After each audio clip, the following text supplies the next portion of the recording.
Say yes to new beginnings. Yes. Say yes to new standards of excellence. Yes. Say yes to engaging reportage with a difference. Yes. Introducing Yes International Magazine.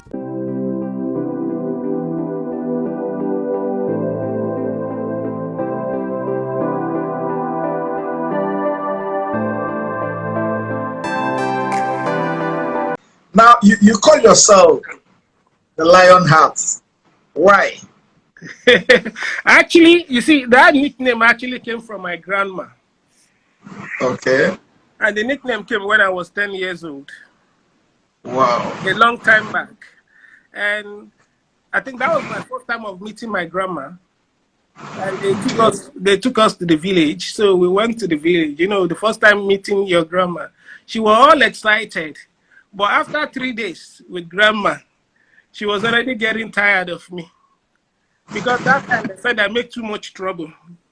And there was one day I caused another trouble, and a very daring one. And they said, Grandma just said to me in Yoruba, like meaning, why is your own house so strong like that of a lion like this? Okay. That was how, since then, the lion. All right. Now, you will be assuming office on July 1, 2022 as the imaginative president of Rotary Club of Ikoyi Metro. Correct. What plan have you got for your club? Well, you know, after PET, where we met, you know, and the DGE, Omotunde, rolled out our plan, okay, for the year. So for me, that was a critical moment. I was able to extract, you know, my own plan from her own vision as the district governor, because I have to align, you know, with her own vision. So from our own plan, I was able to extract my own plan where I developed my task and target for my team members. That's my board of directors for each of the avenues of service. So we've already built this plan vis-a-vis the project we want to do, and it's been communicated to them since like 4 days after PET. So what we're going to be doing in next Rotary year, come July 1, everybody already know in the club, it's clear. We have some rural empowerment projects. We have water sanitation projects, which are going to be doing. And we have education projects, which also will be doing. And let me share the education with you. My alma mater, my secondary school, where I went, I met with a couple of the old students. And we also What was the name of the school? Baptist Secondary School is in Kwara State. Baptist Secondary School, all right, go ahead, yeah. And I met a couple of the old student association. I said, we need to do something. I'm going to be president of my Rotary Club next year. And I want to give back to this school. So I need you guys to join me. What this school critically needs now is they need an IT hub. Let's come together. Build them a 100-seater capacity computer hub. And a lot of them agreed, and 50 of them agreed that they'll be donating 2 computers each. So with each person donating 2 computers, that's 100 computers. And I and some people will come up with the building, and we'll put the physical structure in place. Some other people will come in with the furnishing, the furnitures and co. So that way, it's a key project we hope to deliver within the next Rotary year. So it's a very personal goal, which I want to see done. Interesting. Now, at the end of your tenure as the president, even though you haven't assumed office yet, what would you like the people of Rotary Club of Ikoyi Metro to remember you for? Well, I want them to remember that Kunle Adeyanju came in as president. He leveraged on the good work all the previous presidents have done, but he took the club to a height which no one hasn't done before. I like that. So let me come back again. Now, in the course of your trip, you met a lady who blew you away. That's talking about Zainab. I can see you're already smiling. You know, are you both looking at moving the friendship or the relationship to the next level, or it's I mean, because I was at the district the day you came back. She came also to Nigeria too. She was part of those who who came to welcome you. So what are we looking at now as far as that relationship or friendship is concerned? Okay. Let me rephrase the question a little bit. Okay, go ahead. Do I like Zainab? The answer is yes, I like Zainab a lot. Okay. Would I like to be with Zainab? The answer is yes, I love so much to be with Zainab.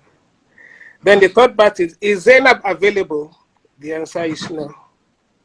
She's not available. So that is the challenge.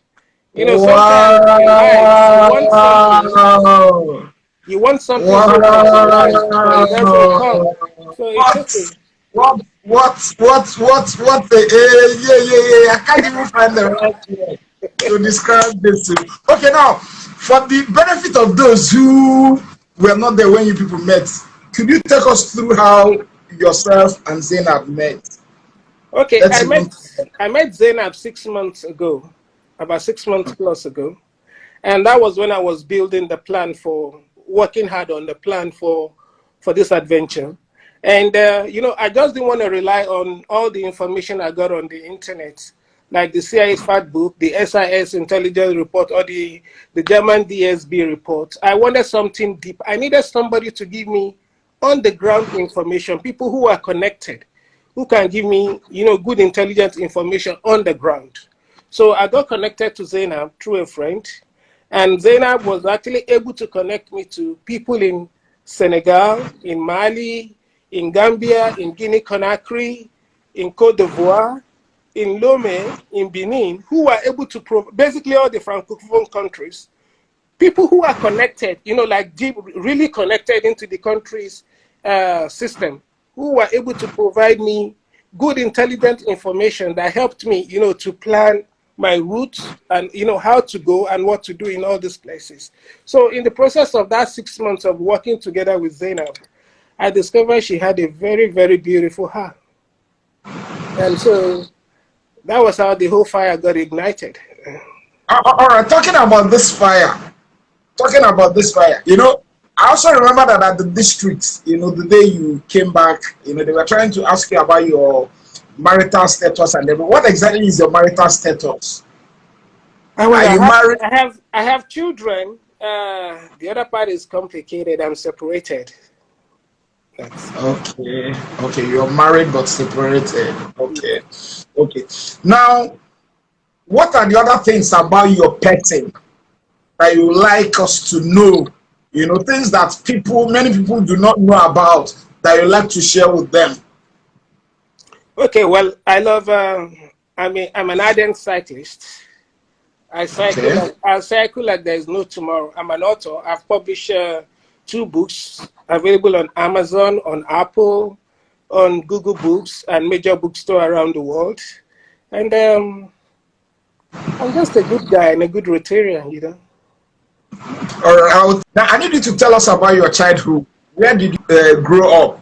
And what fond memories of your childhood can you still remember? Well, I think I have a host of. Well, I grew up in several places. My parents kept moving around. I grew up in Nigeria and outside Nigeria, but I was born in Kano, and I did my primary school in Kano.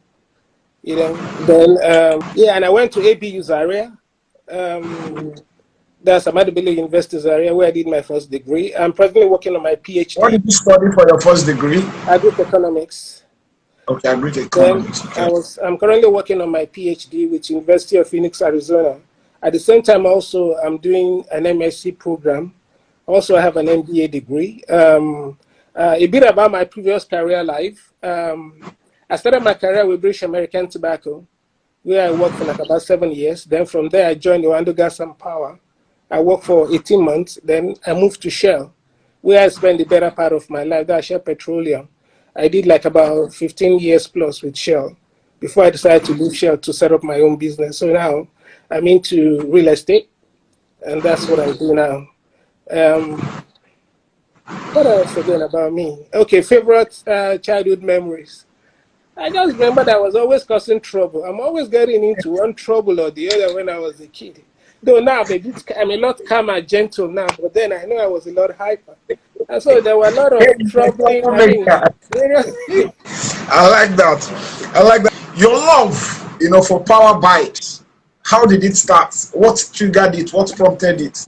Yeah, like it's all about the thrill. Like I do, like I told you, I ride a bicycle a lot. It's about the thrill, the touch of the sweet pain when you ride bicycle and when you go through that, tough moment. It's the sweet pain. Now the bike also is adrenaline sport. Like you want to feel the heat. Like check the sound, check out the sound when you rev and look at the die speed when you're maneuvering the bend. Like you put all your attention, all your energy, all your focus into it. That if you lose focus, you can go down. So, I like things to put me on that edge. Always I ask myself, what is my breaking point? Like there's a particular climb on this ride, there's a particular path I actually went to pass through, which is called the Tinzi-Tichka Mountain Pass. It's a mountain pass. The Atlas Mountain is about 2,500 kilo that cuts off Morocco and Algeria. So, and the Atlas Mountain is about 5,000 meters above mean sea level. That's almost close like 16,000 feet or 15,000 feet plus. I had that plan it wasn't part of my route. But because I wanted to know what it feels like to climb, to do the mountain pass, to do the twisties, that road of twisties that takes you to the top of the mountain and down. Because I wanted to know what it feels like. I want to feel the adventure. I want to feel the adrenaline.